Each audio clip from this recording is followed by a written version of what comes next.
Bismillahirrahmanirrahim. Assalamualaikum warahmatullahi wabarakatuh. I am Atif, the leader group of this presentation. I want to talk about molds. Okay, molds are microscopic fungi that live on plant and animals. Molds grow from tiny spores that float around in the air.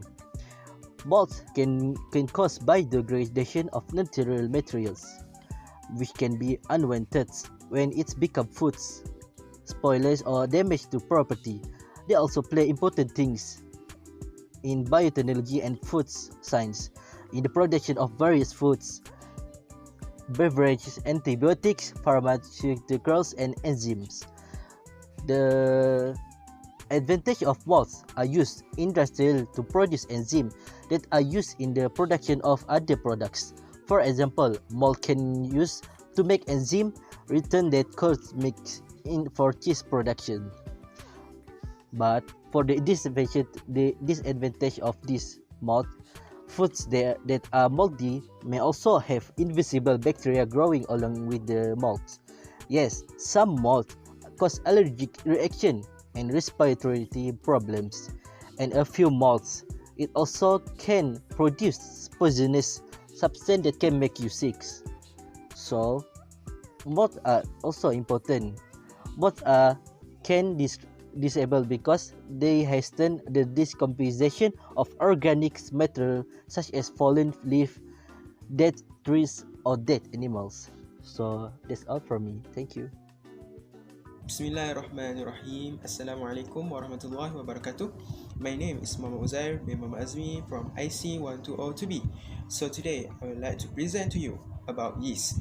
So what is yeast? Yeast are unicellular organism. Yeast are eukaryotic, which means it is single cell microorganism. So yeast are classified as a member of fungus kingdom. This is the basic structure of yeast.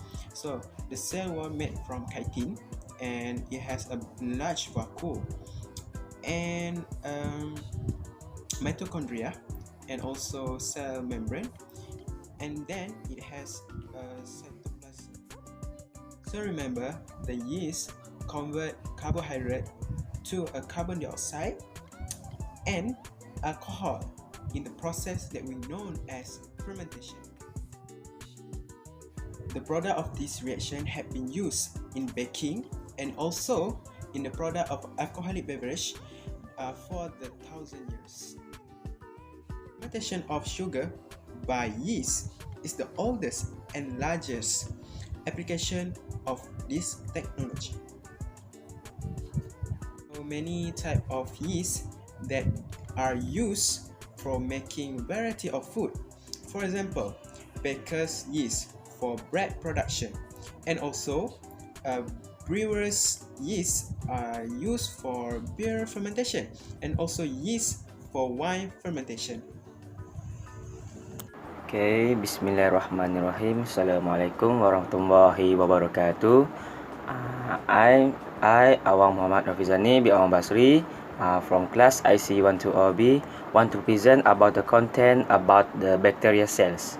Okay, what we know about the definitions, importance, usefulness, and example of food in bacteria cells.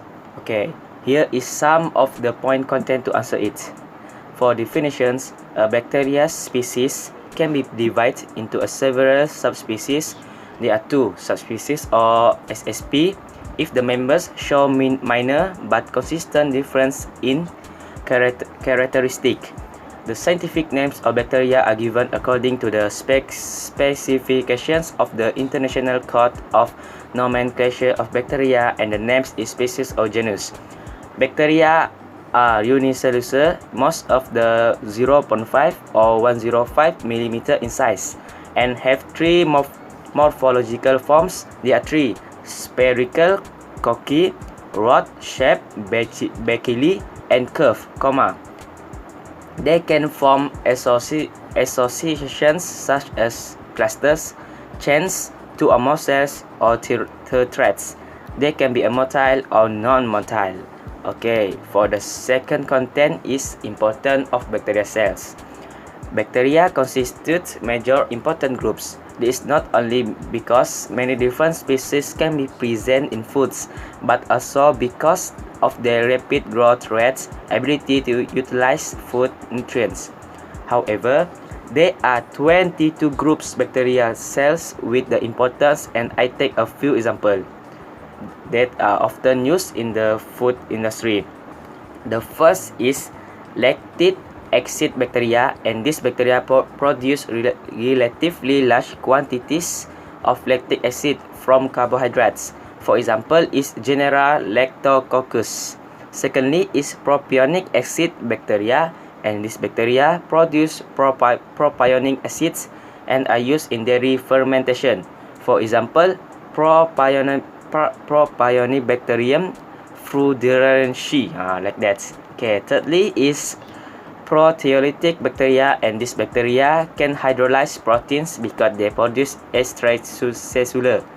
For example, is genera Micrococcus. Next is spore formers, and this bacteria having the ability to produce spores.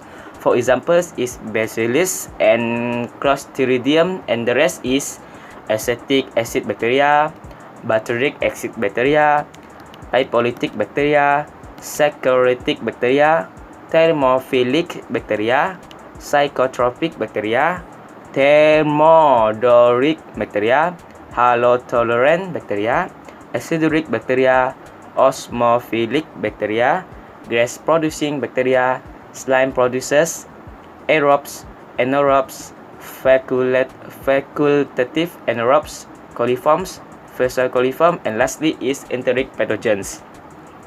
Because of the importance of these bacteria groups in foods, many laboratory methods are designed to detect a specific group instead of a specific genus or species. Similarly, control methods are sometimes designed to destroy or prevent growth of a specific group. Okay, the third content is eosinophilous bacterial cells. With this point, I took main point for this content because nature uses microorganisms to carry out fermentation process, and for thousands of years, mankind has used yeast, molds, and bacteria to make food products such as bread, beer, wine, vinegar, yogurt, and cheese, as well as fermented fish, meat, and vegetable.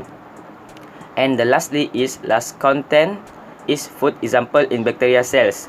For this content anyway, they are cell-like content eosinophilous, but majority food in bacteria cells is yogurt because it excellent source of so-called friendly bacteria, or we call it as a probiotics. Second is kefir because probiotic yogurt drink is made by fermenting milk and is packed with good bacteria. And the rest is the miso, sauerkraut, kimchi, soldok, almonds, and olive oil. Okay, that's all I want to share about the point of the bacteria cell, and I hope you can learn from my presentation. If you don't understand, please ask me when have the question and answer session. And lastly, I want to say Selamat Hari Raya Aidilfitri for all Muslim and student UiTM. Okay, thank you. Okay, so I will be talking about the advantages and disadvantages of bacterial cells. So the advantages of bacterial cells is fermentation processes such as brewing, baking, and cheese and butter manufacturing. The next one is chemical manufacturing, such as the production of ethanol, acetone, organic acids, enzymes, and perfumes. So the next one is food products such as beverages, dairy products, amino acids, proteins, and nutritional supplements. So bacteria, often lactobacillus, along with yeast and molds, have been used for thousands of years to make fermented foods such as cheese, pickles, soy sauce, vinegar, and yogurt. Bacteria are also used in the processing of coffee and cocoa beans, but are not found in the end products, such as coffee and chocolate. So lactobacillus bacteria also live in the intestines of humans and animals, where their growth inhibits the growth of potentially pathogenic bacteria. These beneficial bacteria are therefore sold as probiotic dietary supplements such as leaf yogurt. So the next one is disadvantages of bacterial cells. So various bacteria can be responsible for the spoilage of food. When bacteria breaks down the food, acids and other waste products are created in the process.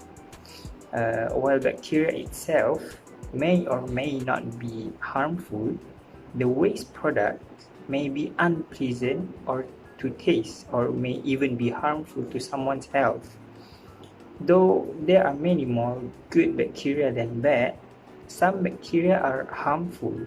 If you consume or come in contact with harmful bacteria, they may reproduce in your body and release toxins that can damage your body's tissues and make you feel ill. Harmful bacteria are called pathogenic bacteria because they cause diseases and illnesses like strep throat, staph infections, cholera, tuberculosis, and food poisoning. Assalamualaikum warahmatullahi wabarakatuh. My name is Fadilah bin Osman. I'm from IC150 I will talk about the virus in food microbiology. The definition of virus. Viruses are regarded as non-cellular entities. Viruses are very small microorganisms ranging in size 0.02 until 0.4 micrometers in diameter, whereas bacteria generally range from 0.5 to 5 micrometers. The virus also can cause a wide range of disease in plants, animals, and also humans. Just like the disease that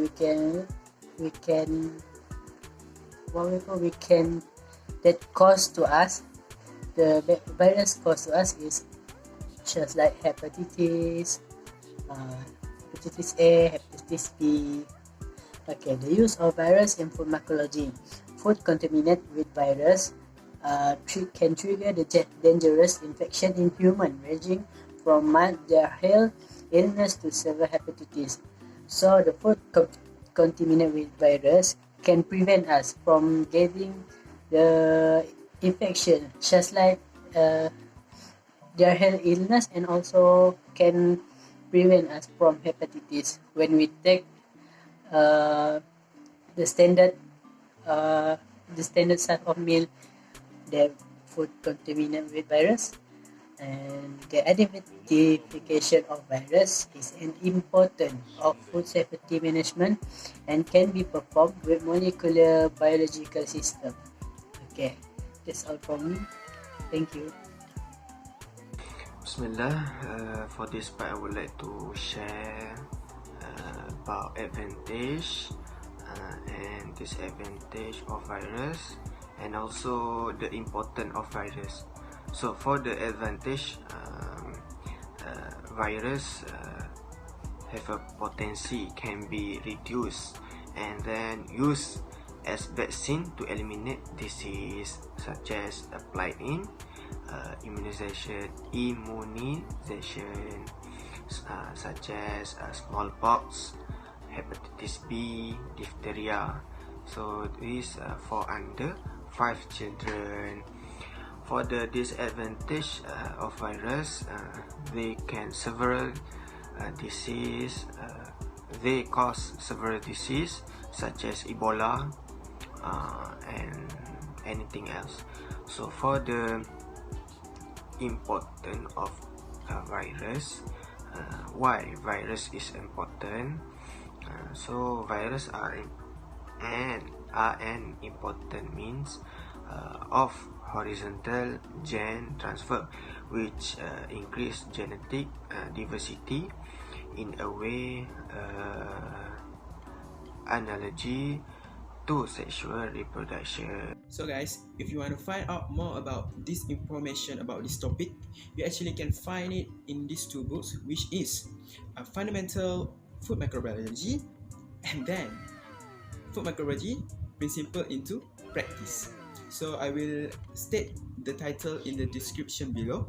And before we end it, Assalamualaikum and Selamat Hari Raya.